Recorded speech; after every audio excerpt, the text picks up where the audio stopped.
Okay, so it looks like we're live. Gideon, say hi. Hi. That's my son Gideon. I am Josh.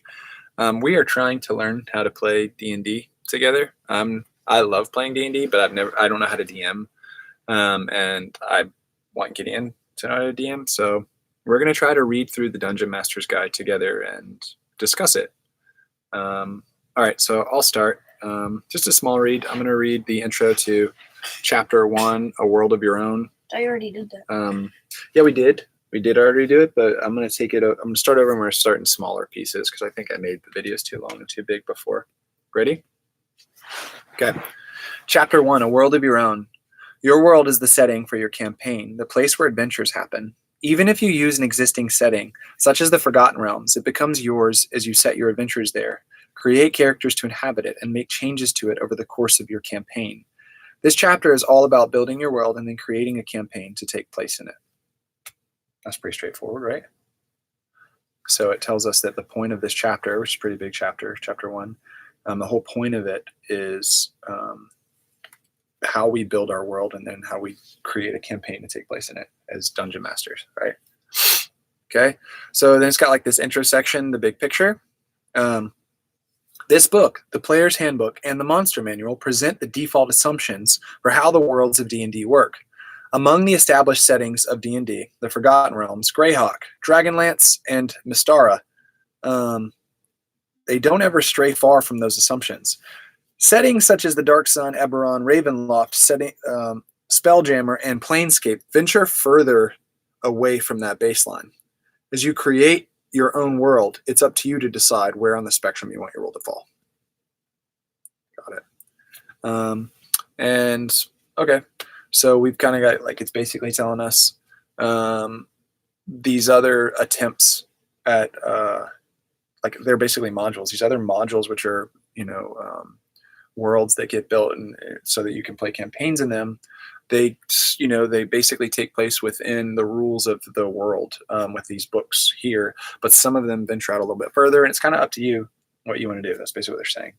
And then we've got a little section here called Core Assumptions, and so there are some core assumptions at the root of D&D, and we should know those core assumptions, so I'm going to read them. The core assumptions. The rules of the game are based on the following core assumptions about the game world. Okay, the first core assumption, gods oversee the world. The gods are real and embody a variety of beliefs, with each god claiming dominion over an aspect of the world, such as war, forests, or the sea. Gods exert influence over the world by granting divine magic to their followers and sending signs and portents to guide them. The follower of a god serves as an agent of that god in the world. The agent seeks to further the ideals of that god and defeat its rivals. While some folk might refuse to honor the gods, none can deny their existence. So that's one of the core assumptions of D&D. The first one, gods oversee the world. Okay. The second core assumption, much of the world is untamed. So wild regions abound. City-states, confederacies, and kingdoms of various sizes dot the landscape, but beyond their borders, the wilds crowd in. People know the area they live in well. They've heard stories of other places from merchants and travelers, but few know what lies beyond the mountains or in the depths of the great forest unless they've been there themselves. Okay. So much of the world is untamed. That's another core assumption about D&D. And they're telling you, like, how these core assumptions or the groundwork for building a world in D&D that you play within the rules of D&D, right? So that was the second assumption, much of the world is untamed. The third assumption, the world is ancient. Empires rise and fall, leaving few places that have not been touched by imperial grandeur or decay. War, time, and natural forces eventually claim the mortal world, leaving it rich with places of adventure and mystery. Ancient civilizations and their knowledge survive in legends, magic items, and their ruins. Chaos and evil often follow an empire's collapse. Okay, so that was the third. So far we have the first assumption, gods oversee the world. Second, much of the world is untamed, and we just read the third, the world is ancient. The fourth assumption, conflict shapes the world's history. All right, you get what that means? Conflict shapes the world's history? Mm-hmm. Okay, listen. Powerful individuals strive to make... shapes the world's history. Huh? Argument? Fighting? Yeah, fight, exactly. That's right. Fighting and argument, disagreements, these things will shape the world's history in D&D. So powerful individuals strive to make their mark on the world, and factions of like-minded individuals can alter the course of history. Factions include religions led by charismatic prophets, kingdoms ruled by lasting dynasties, and shadowy societies that seek to master long-lost magic. The influence of such factions waxes and wanes as they compete with each other for power. Some seek to preserve the world and usher in a golden age. Others strive toward evil ends, seeking to rule the world with an iron fist. Still others seek goals that range from the practical to the esoteric, such as the accumulation of material wealth or the resurrection of a dead god. Whatever their goals, these factions inevitably collide, creating conflict that can steer the world's fate. And so you could imagine, like imagine you're making a world for D&D. All right. Now imagine, as a metaphor, your world has a giant steering wheel, right? What guides your world or moves it, according to this core assumption, is war. People going to war with each other and there being conflicts between various peoples is it's like, in the metaphor, grabbing the steering wheel and steering the history of your world. Does that make sense? Yeah. Okay. And that was the fourth assumption. The fifth assumption: the world is magical. Practitioners of magic are relatively few in number, but they leave evidence of their craft everywhere. The magic can be as innocuous and commonplace as a potion that heals wounds to something much more rare and impressive, such as a levitating tower or a stone golem guarding the gates of a city. Beyond the realms of civilization are caches of magic items, guarded by magic traps, as well as magically constructed dungeons inhabited by monsters created by magic, cursed by magic, or endowed with magical abilities. Okay, so those are the core assumptions, and we should talk about this. So the first core assumption: gods oversee the world. Core assumption number 2: much of the world is untamed. Core assumption number 3: the world is ancient. Core assumption number 4: conflict shapes the world's history. Core assumption number 5: the world is magical. All right, what do you think about this? Let's talk about it. Don't look at the screen. Stop looking at yourself. Look at me. Or you can look at the audience right there. That little green light is the audience.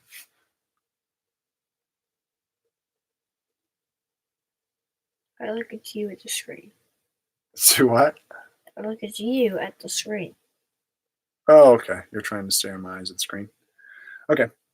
Well, tell me about, what do you think about these core assumptions? First, gods oversee the world. Do you think that's going to happen? Do you want that to happen in your world?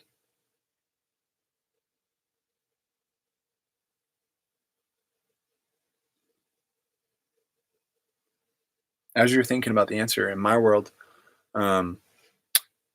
they're going to, gods are going to oversee the world. They're going to be really active in the world that I make up. I already know that.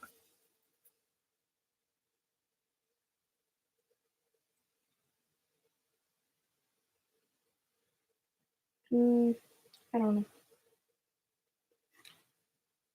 Okay. How about the core assumption: much of the world is untamed? The idea that there's wild regions all over the world. Will there be wild regions in your world? Yes. Okay. You know what I think will help you? Why don't you sit? Why don't you turn like this and not worry about the screen? Is that cool? Yeah? Okay, great. So talk to me. Will there be wild regions all over your world? Yes. All right, talk about it. Tell me about it. Why? Why do you want there to be wild regions in your world?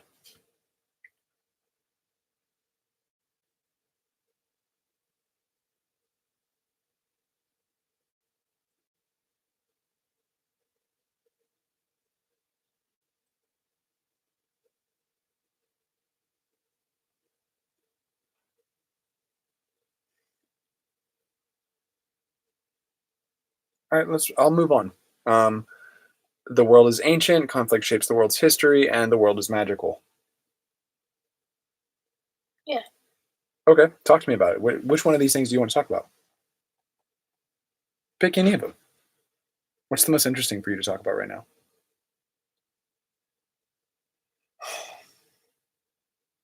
Magical. Okay, tell me about it. Your world's going to be magical? My world's going to have magic, and it's going to be associated with different realms, the different realms, and I'll have a division Like there will be beings that are kind of like cosmic beings in unseen realms. Then there'll be beings who have magic in the seen realm. And then there'll be people who try to use science like magic. And the world itself is going to have some evil magic built into it.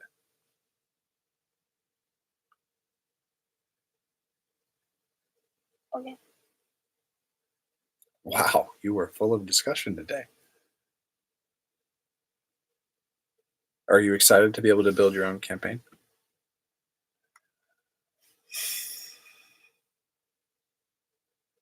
Not really. Why not? Not really into it right now. Got you. Okay. Well, this is real life. Signing off. This was our first attempt. See you guys soon. Next week, actually.